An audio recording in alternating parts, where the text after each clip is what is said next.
歡迎大家收睇小伙子頻道。哇，個市喎麻麻地喎，小伙子又話流動性升，個市就升，究竟係咪堅㗎？究竟呢樣嘢幾時失效啊？同埋咧，歷史角度嚟講咧，最遲啦，真係要等幾耐咧，先能夠真正反映到咧？最遲最 worst 嘅 case 係幾耐咧？同埋啦，如果真係唔反映咧，受制於呢個3日圖嘅 MACD 死亡交叉咧，最差去到幾時咧？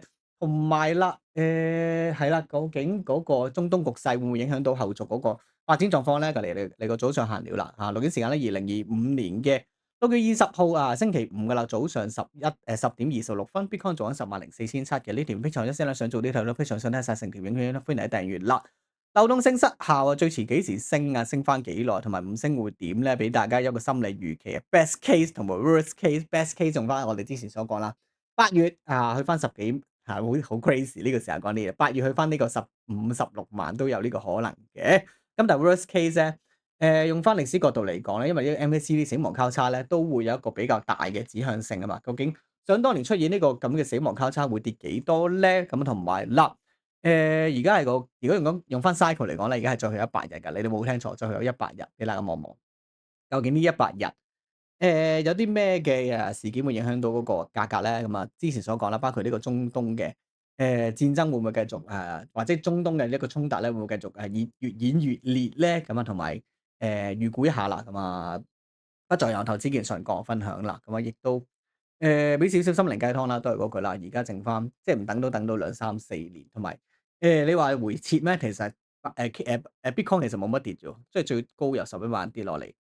11萬2、3千度啦，跌落嚟都跌5% 度，係山寨幣跌得勁嘅啫。咁啊呢個咧，即係話如果要畫條線呢度突然間諗起呢個話題，即係好似我想畫個 drawing 唔係啦，我大概講講啦，就係一條線向上咧，咁啊大家都知Bitcoin 可能去到十幾廿萬，個個都可能有個預期或者個感覺係會咁樣去嘅。咁但係咧，Bitcoin 咧股價原來當中係咁樣錯嘅，即係話原來咧唔係咁容易嘅，咁所以就算 Bitcoin 100萬都好啦，你未必賺到呢樣錢，因為中間個波動實在太大，或者係中間發生啲事令你好緊張，咁啊更甚乎咧能夠喺 Altcoin 賺到錢更加係難嘅，因為咧。就算話俾 on call 啦，假設 render 假設好 crazy render 20蚊咁樣，咁但係你都捱唔到，因為佢咁高、咁低、咁高、咁低，咁啊波動性比呢個 Bitcoin 更強嘅時候，就算話俾你聽咧，你都係未必做到，因為就好似今天咁樣啦，好慘喎！但係你如果諗翻起上當年 render 得4毫子嘅，你冇聽錯，4毫子你入嘅話，而家都賺緊7、8倍啊，5、6、7、8倍嘅啦，咁所以講好容易啊，做嘅人咧。多咁啊，同埋咧最好幾時買 Altcoin 咧，一陣講啦。咁仲講 Altcoin 嗱，唔買你買呢個山寨你就買 Bitcoin 就算。Topic 講咗啦，咁啊即刻睇睇啦。咁啊第一部分啦，等等先啊，中東局勢 update 一下先，費事唔記得咗講。咁小伙知而家呢個6、7、8月咧，最多人講嘅兩件事包括係呢個中東大戰啦，同埋呢個7月5號好似7月5號定6號咧，就係呢個。同中國傾呢個關稅嘅最後寬限日子嚟嘅，咁究竟會唔會影響到咧？先講呢個中東局勢啦。咁個人認為咧，中東局勢咧已經漸趨平和啦，同埋市場咧可能已經係消化咗啦。原因就係因為咧市場嗰個叫做油價雖然係高位啦，同金價都高位啦，但係美股同埋 Bitcoin 個價冇再受太大影響啦。同時間咧其實之前睇到一啲新聞咧都話伊朗其實想講和咁，但係咧礙於面子問題啦，同埋個實力問題咧。而家都可能係不了了之啦，同埋咧等美國咧會唔會介入？咁但係咧，睇到呢啲咁嘅數據之後咧，就發覺美國介入機會更加低㗎啦。咁呢個咧就 Polymarket 咧去俾全世界人去估下啦，後續嗰個發展嘅。咁之前咧成功預估到呢個特朗普贏啦，同埋賀錦麗嘅一啲政治事件咧都能夠大部分能夠實現咁，所以呢啲真金白銀買落去嘅話咧，咁啊應該可信度啦，或者嗰個分析力係更加強嘅。咁啊7月前咧美軍咧會唔會美國有冇軍事行動去對抗呢個伊朗咧？就係4成嘅會進行呢個網絡攻擊就算㗎啦。咁同埋咧呢個星期五之前會唔會咧4%？咁總之大部分人都係咁睇啦。同時間咧伊朗真係未必有個咁強嘅實力咧，能夠影響到成個中東大局嘅。咁我覺得都係一件好快即係俾人丟淡嘅一件事嚟嘅。就正如上年好似都有伊朗同埋以色列同唔知邊個即係巴勒斯坦有啲衝突都好快冇人記得啦。咁大致上就係咁。咁睇睇其他部分啦，BTC 價格 update 啦。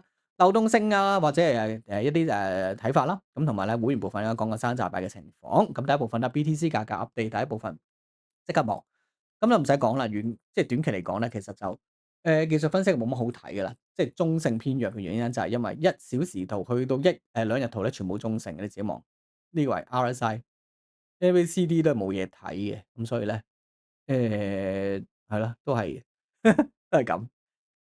但係咧，兩日圖咧開始咧有個好處，即係好轉嘅跡象，即係話呢個 RSI、MACD 有冇見到咧，都係靠死亡交叉咗啦。同時間咧，市場都回應咗啦，有個跌嘅。咁但係咧都唔係話跌好多，即係由最高11萬跌落嚟咧，都係5% 左右。咁同埋咧，不過唔好嘅地方就係三日圖咧，啱啱先開始出現呢個死亡交叉。咁但係用翻之前所講啦，全部嘢夾埋嘅時候咧，我覺得流動性咧係一個依然係十分之強勁嘅一個指標。咁一陣咧再講啦，流動性嘅部分再講。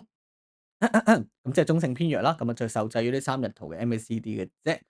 咁啊同埋啦，流動性失效，咁之前如果少好似你話6月中或者6月尾咧會有個好景嘅跡象，而家都6月20號啦，都係喺呢個10.0400、5000呢個浮浮沉沉，究竟後續會點樣發展咧？咁啊同埋你話流動性最遲會幾時有反應咧？咁啊我哋即刻睇翻一日圖，撳翻。78日，咁啊之前所講啦78日咧，流動性褪左邊咧就係咧能夠預估到呢個Bitcoin 價格嘅走音咧，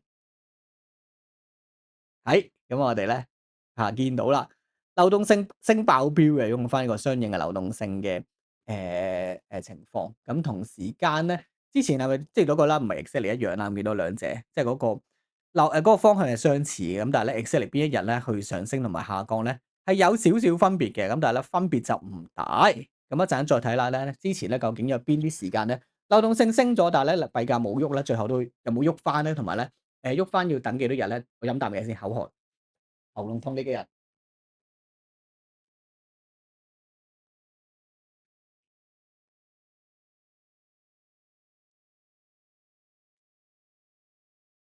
咁即係話，如果呢個流動性反應咧，今天就要反映㗎啦。咁但係咧遲遲未有反應，咁我哋咧可以陸續望翻啦。之前知唔知最遲會幾時升啊？一般咧唔會遲多幾時咧。咁我哋睇翻由於太多呢啲歷史數據啦，黃色線同埋呢個叫 Bitcoin 價格，咁我哋咧慳翻少少時間啦嚇。點樣睇咧？小波子，我哋睇翻黃色線升嘅期間，我成日尤其是急升嘅期間，同呢個幣價咧幾時先開始反應咧？做一個對比，咁大家就望到㗎啦。咁我哋呢個78日啊嘛，睇下先啊，係啦，驚我唔記得78日。咁所以咧呢個已經 adjust 到最有啲人研究過最完美嘅日子就係78日。咁我哋望翻啦。首先睇翻近少少啦，例如呢個位置啦，流動性大概咧喺4月1號升咗啦，呢個咧最